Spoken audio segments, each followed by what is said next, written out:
அஸ்ஸலாமு அலைக்கும் வரஹ்மத்துல்லாஹி வபரகாத்துஹு. குரான் வாழ்வியல் ஆராய்ச்சி வகுப்பு 8 நம்ம இன்றைக்கி பார்க்கலாம் இன்ஷா அல்லாஹ். இதற்கு முந்தைய வகுப்புகளில் குரானுக்குள்ளே போகிறதுக்காக நம்மளுடைய மனநிலைகளை எப்படியெல்லாம் தயார்படுத்தணும் அப்படின்னு நம்ம பார்த்துக்கிட்டு வரோம். இப்போ அதன் தொடர்ச்சியாக சில விஷயங்களை பார்ப்போம். 2வது அத்தியாயம் 257வது வசனத்தில் அல்லாஹ் தஆலா சொல்கிறான், நம்பிக்கை கொண்டோருக்கு அல்லாஹ் உதவுபவன், இருள்களிலிருந்து வெளிச்சத்திற்கு அவர்களை கொண்டு செல்கிறான். ஏக இறைவனை மறுப்போருக்கு தீய சக்திகளே உதவியாளர்கள். வெளிச்சத்திலிருந்து இருள்களுக்கு அவர்களை கொண்டு செல்கின்றனர். அவர்கள் நரகவாசிகள், அதில் அவர்கள் நிரந்தரமாக இருப்பார்கள். இறைவன் யாருக்கு உதவுறான்? நம்பிக்கை கொண்டவர்களுக்கு தான் உதவுறான். இறைவன் மீது நம்பிக்கை கொண்டவர்களை இறைவன் இருள்களிலிருந்து வெளிச்சத்தின் பக்கம் அழைச்சிட்டு வரான். அதாவது அறியாமையிலிருந்து அறிவின் பக்கம் அழைச்சிட்டு வரான். மூடத்தனத்திலிருந்து பகுத்தறிவின் பக்கம் அழைச்சிட்டு வரான் நம்பிக்கை கொண்டவங்களை. அதுவே இறைவனை மறுப்பவங்களை அந்த தீய சக்திகள் வெளிச்சத்திலிருந்து இருள்களுக்கு அழைச்சிட்டு போகுது.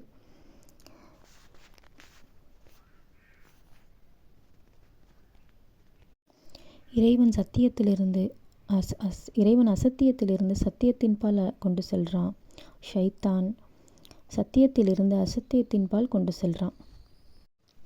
அதே 2வது அத்தியாயம் 258 ஒரு 3 நிகழ்வுகளை நம்ம பார்க்கலாம். முதல் 258வது அத்தியாயத்தில் இப்ராஹிம் அலைஹிஸ்ஸலாம் அவங்களுக்கும் ஒரு மன்னனுக்கும் நடந்த உரையாடல் அதில் சொல்லப்பட்டிருக்கு. அதில் இப்ராஹிம் அலைஹிஸ்ஸலாம் அந்த மன்னர்கிட்ட சொல்கிறாங்க, என் இறைவன் உயிர் கொடுப்பவன் மரணிக்க செய்பவன் அப்படின்னு சொல்கிறாங்க. அதற்கு அந்த மன்னன் சொல்கிறான், நானும் உயிர் கொடுப்பேன் மரணிக்க செய்வேன் அப்படின்னு சொல்கிறான். உடனே இப்ராஹிம் அலைஹிஸ்ஸலாம் சொல்கிறாங்க, அல்லாஹ் கிழக்கில் சூரியனை உதிக்கச் செய்கிறான், எனவே நீ மேற்கில் அதை உதிக்கச் செய் அப்படின்னு அவங்க சொல்கிறாங்க.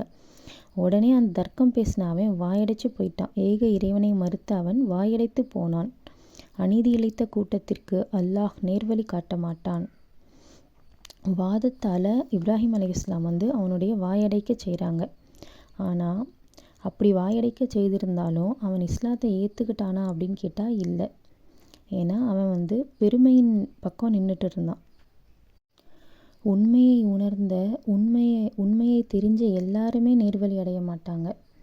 இறைவன் யாரை நாடுறானோ, யார் அந்த உண்மையை ஏற்றுக்கிற மனநிலை வச்சுருக்காங்களோ அவங்களுக்கு தான் இறைவன் நாடுவான், இறைவன் நேர்வழி காட்டுவாங்கிறதுக்கு இது ஒரு நல்ல சான்று. அவன் என்னதான் உண்மையை அவன் உணர்ந்தாலும் உண்மை அவன்கிட்ட வந்தாலும் அவன் ஏற்றுக்கக்கூடிய மனநிலையில் இல்லை. அவனுடைய மனம் தாழ பணியில, குரானுக்காக இறைவனுக்காக தாழ பணியில. அதனால் அவன் சத்தியத்தின் பால் வரலை.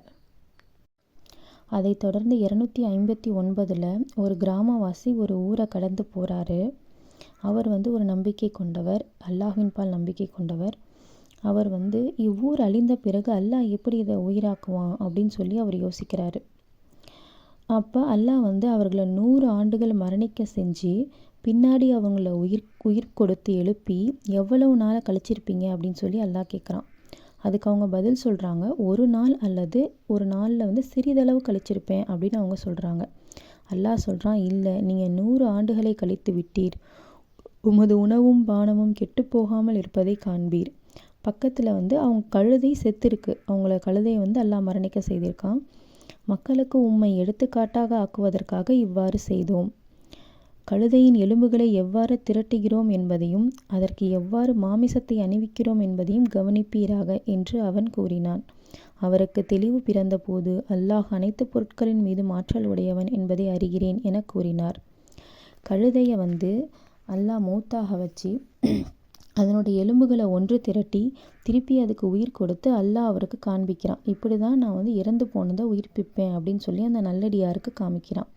அந்த சான்றுகளை அவர் தெளிவாக கண்ணில் பார்த்த உடனேயே அல்லாஹ் தான் எல்லா பொருட்களின் மீது ஆற்றல் உடையவன் அப்படின்னு சொல்லி அவர் இறைவனை புகழ்கிறாரு. இந்த இடத்துல இவர் இந்த கேள்வியை எப்படி முன் வச்சாரு? இவருக்கு ஏற்பட்ட ஒரு இயல்பான ஒரு சந்தேகம்தான். எப்படி அல்லாஹ் இந்த கிராமத்தை உயிர்ப்பிப்பான் அப்படின்னு ஒரு இயல்பான கேள்வியாக தான் முன் வச்சார்.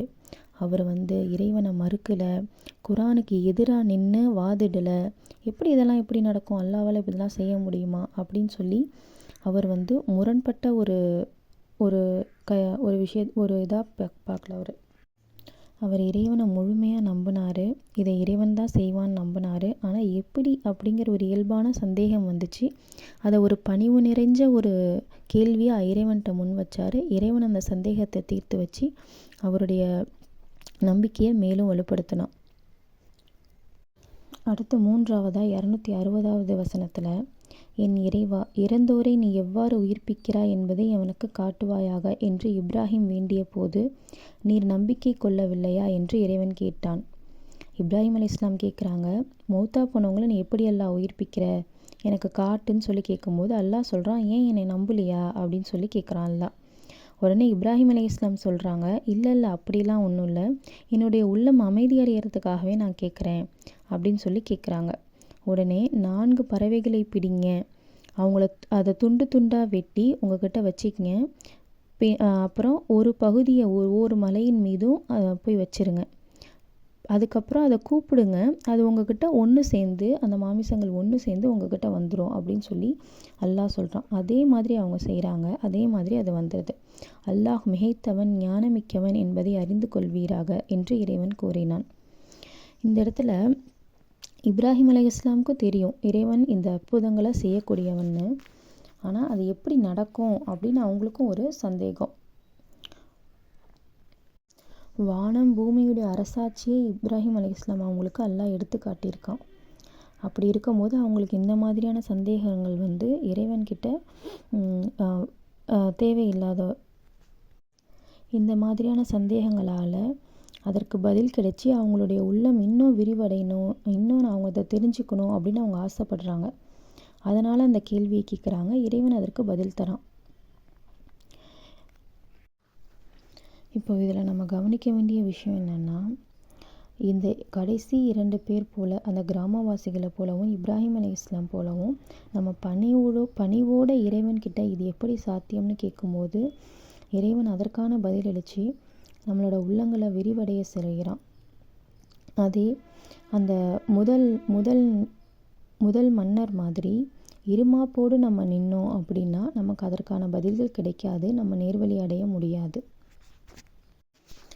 அடுத்து சூரா பக்கராவில் அல்லாஹ் சொல்கிறான், ஹுதல் லில் முத்தகீன், இது முத்தகீன்களுக்கு இறைவனை அஞ்சுவோருக்கு நேர்வழி காட்டும்னு சொல்கிறான் இந்த குரானை. முத்தகீன் என்பதற்கு இறைவனை அஞ்சுவோர் அப்படின்னு மொழிபெயர்ப்பு இருக்குது. அப்போது முத்தகீன்களுக்கு நேர்வழி காட்டும், இறைவனை அஞ்சுபவர்களுக்கு நேர்வழி காட்டும் அப்படின்னா இது வந்து காஃபிர்கள் இதை படித்து, அதாவது இறைவனை மறுக்கக்கூடியவங்களாக இருக்கிறவங்க இதை படித்து அதுக்கப்புறம் இதனால் நேர்வழி அடைஞ்சு அல்லாவை ஏற்றுக்கிறாங்க இல்லையா? அப்போ அவங்க முத்தகீன்களா அப்படின்னு நமக்கு ஒரு சந்தேகம் வருது. இதில் முத்தகீன் என்ற வார்த்தை வந்து இத்தகா அப்படிங்கிற ஒரு அரபு சொல்லிருந்து வந்திருக்கு. இத்தகா அதாவது வஹா அப்படின்னு சொல்லுவாங்களாம். அதுக்கு மீனிங் என்னன்னு கேட்டால், காத்து கொள்பவன், தற்காத்து கொள்பவன், தீமையிலிருந்து தன்னை பாதுகாத்து கொள்பவன் அப்படிங்கிற மொழிபெயர்ப்பு இருக்குது, அப்படிங்கிற அர்த்தம் இருக்குது. அப்போது அவங்க அதாவது இதெல்லாம் தப்பு, இதெல்லாம் செய்யக்கூடாது, பொய் பேசக்கூடாது, புறம் பேசக்கூடாது, கொடுத்த வாக்கை மீறக்கூடாது, இப்படின்னு அடிப்படையாக சில விஷயங்களை சில இயல்பு குணத்தோட மனிதர்களை படைச்சிருப்பான். அந்த குணங்களை வச்சிருக்கிறவங்க முதல் நிலை முத்தகீன்கள்.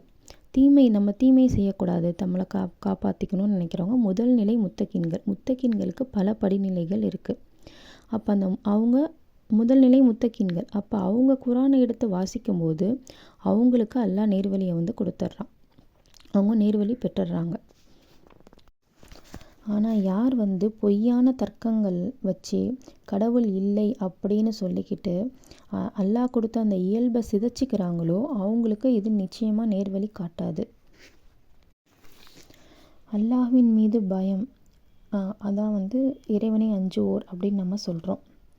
இப்போ இந்த பயம் இதோடு சேர்த்து அல்லாஹ்வின் மீதான ஒரு அன்பு, ஒரு திருப்தியை தேடுகிற ஒரு மனம், ஒரு நம்பிக்கை, இது எல்லாமே இருக்கும்போது தன்னை ஒரு தீமையிலிருந்து தன்னை காத்துக்கொள்ள முடியும்.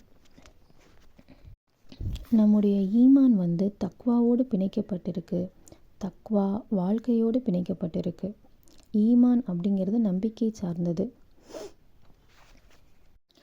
5வது அத்தியாயம் 57வது வசனத்தில், நீங்கள் நம்பிக்கை கொண்டிருந்தால் அல்லாஹுவை அஞ்சுங்கள் அப்படின்னு அல்லாஹ் சொல்கிறான். அப்போ ஈமான், நம்ம நம்பிக்கை கொண்டிருந்தோம்னா இறைவனை நம்ம அஞ்சுவோம். அடுத்து இறைவனை அஞ்சினோம்னா நம்மளுடைய வாழ்க்கையில் அதை வாழ்வியலாக வெளிப்படுத்துவோம் இன்ஷா அல்லாஹ்.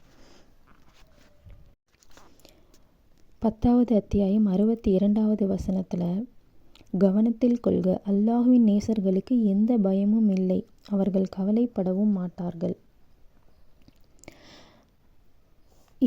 அவர்கள் இறைவனை நம்புவார்கள், அவனை அஞ்சுவோராக இருப்பார்கள். யார் நம்பி இறைவனை அஞ்சுறாங்களோ அவங்க இறைவனுடைய நேசர்கள் அப்படின்னு அல்லாஹ் சொல்கிறான். அப்போ ஈமான் தக்வா இரண்டும் இருக்கக்கூடியவர்கள் இறைவனுடைய நேசர்கள். அடுத்து தக்வா இருந்துச்சு அப்படின்னா அதை நம்ம வாழ்க்கையில் இபாதத்தாக நம்மளுடைய வாழ்க்கை செயல்களில் அதை காமிப்போம்.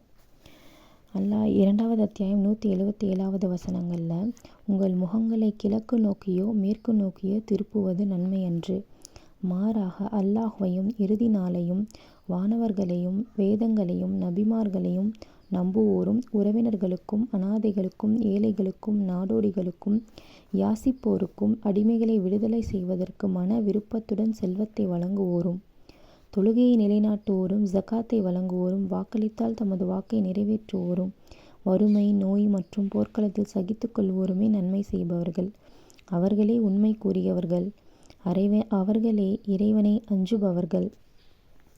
அப்போ இதில் சொல்லக்கூடியிருக்க விஷயங்கள் எல்லாம் இவங்களுக்கெல்லாம் நம்ம ஜகாத் கொடுக்கணும், மன விருப்பத்தோட சதக்கா கொடுக்கணும், தொழுகையை நிலைநாட்டணும், வாக்களித்தா வாக்கை காப்பாற்றணும், சகிச்சு கொள்ளணும். இந்த மாதிரியான விஷயங்களால்